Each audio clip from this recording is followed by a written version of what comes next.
दोस्तों आप सभी को तो मालूम ही होगा कि एलोन मस्क ने स्टारलिंक सैटेलाइट इंटरनेट पूरी दुनिया के अंदर फैला के रखा हुआ है। इन्होंने 100 या फिर उससे भी ज्यादा कंट्री में अपनी सैटेलाइट इंटरनेट की सर्विस दे रखी है। इवन अभी ट्राई कर रहे हैं कि ये अपना स्टारलिंक भारत के अंदर भी लेके आए। लेकिन दूसरी तरफ रिलायंस इंडस्ट्री के मालिक मुकेश अंबानी ये नहीं चाहते कि किसी भी तरह से स्टारलिंक इंडिया के अंदर आए। आपको पता होगा कि स्टारलिंक 2021 से लगा हुआ कि वो भारत के अंदर एंटर हो लेकिन वो हो नहीं पा रहा है। तो रीजन क्या हो सकता है? रीजन ये है कि स्टारलिंक को बहुत सारी ऑब्स्टिकल का सामना करना पड़ रहा है जिसको वो पार नहीं कर पा रहा है। और दूसरी बात यह है कि जियो ऐसा नहीं होने देना चाहता। जियो ऐसा बिल्कुल भी नहीं चाहता है कि स्टारलिंक अपनी सर्विस इंडिया के अंदर लेके आए। हालांकि इनका लाइसेंस अभी भी प्रोसेस में ही चल रहा है, लेकिन जो इनका जो मेन लाइसेंस की रिक्वायरमेंट है वो GMPCS है, यानी कि global mobile personal communication bye satellite. और डिपार्टमेंट ऑफ टेलीकम्युनिकेशन यानी कि डॉट ने यह कहा है कि GMPS जल्दी ही अलाउ करेगा स्टारलिंक को ट्रायल स्पेक्ट्रम के तौर पर यूज करने के लिए। मतलब कि स्टारलिंक पहले ट्रायल करेगा और इसके लिए नॉमिनल फी लगेगी। हालांकि इनको GMPCS का लाइसेंस मिल चुका है। दूसरी तरफ एयरटेल जियो है जो कि गवर्नमेंट से अप्रूवल और परमिशन मांग रहे हैं। इनका सारा काम खत्म हो चुका है। इनको सिर्फ परमिशन चाहिए ताकि अपनी सैटेलाइट इंटरनेट को एग्जीक्यूट कर सके। लेकिन मेन बात यह है कि स्टारलिंक इंडिया के अंदर आना चाहता है। और दूसरी तरफ जियो है जो कि इस प्रोसेस को स्लो करने में लगा हुआ है। और जो एडमिनिस्ट्रेटिव स्पेक्ट्रम एलोकेशन करना था इक्वली, वो जियो ने करने से मना कर दिया है। जियो ने यह कहा है कि ये नहीं होना चाहिए, इसे ऑक्शन में करो, यानी कि इसको बोली लगाओ। उसके ऊपर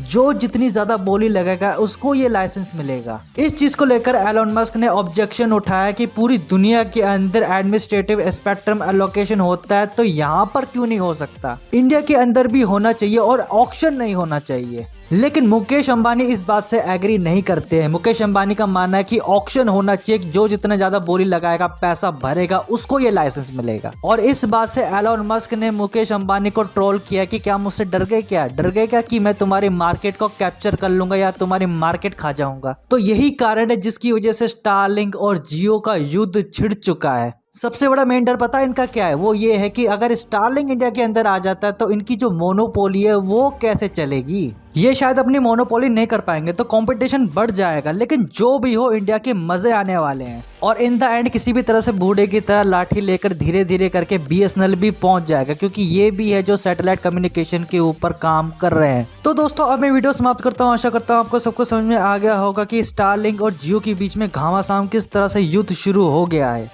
हालांकि स्टारलिंक के बारे में हम थोड़ा और डीपली बात करेंगे, लेकिन देखते हैं कि स्टारलिंक कब इंडिया के अंदर आ पाता है और जियो एयरटेल किस तरह से अपना सैटेलाइट इंटरनेट अपना एग्जीक्यूट करेंगे इंडिया के अंदर। अभी तो फिलहाल यही अपडेट है कि लाइसेंस की ही मारामारी चल रही है। वीडियो अच्छी लगी तो इस वीडियो को लाइक कीजिए, अपने दोस्तों के साथ शेयर कीजिए और मैं मिलता हूँ इसी तरह से एक नई टॉपिक नई वीडियो के साथ। तब तक के लिए बाय बाय।